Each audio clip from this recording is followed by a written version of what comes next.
Ces réfugiés syriens chantent une guerre qui se déroule à des milliers de kilomètres sur leur terre natale, anéantie par les combats.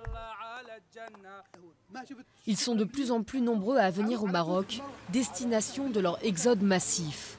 Beaucoup sont arrivés illégalement par la frontière algérienne, certains en provenance des camps surpeuplés au Liban, en Jordanie et en Turquie.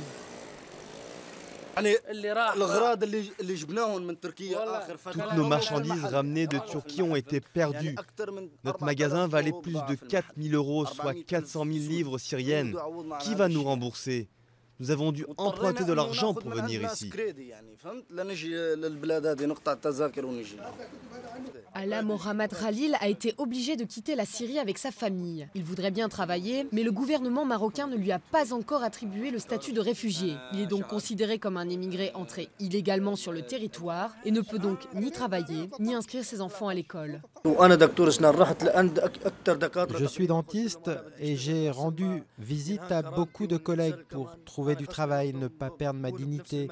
Mais ils m'ont tous demandé mon visa marocain et je ne peux pas rentrer en Syrie pour obtenir ce visa. Je ne peux pas.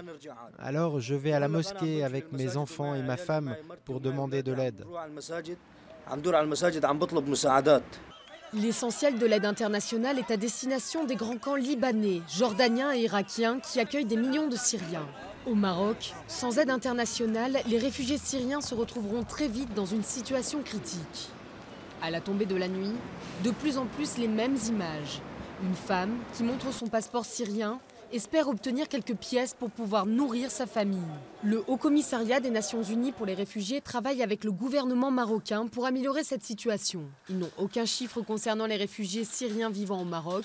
Ils ont arrêté de compter en janvier. On en dénombrait alors 843. On prend la décision d'enregistrer des gens toujours en accord avec le gouvernement hôte.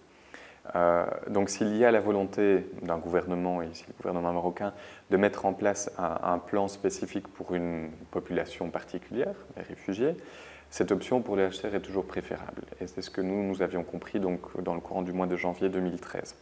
C'est la raison pour laquelle aujourd'hui on n'enregistre toujours plus les nouvelles demandes d'asile. Pour ces réfugiés déjà au Maroc, accompagnés d'enfants et vivant les uns sur les autres, l'aide humanitaire ne sera jamais suffisamment rapide.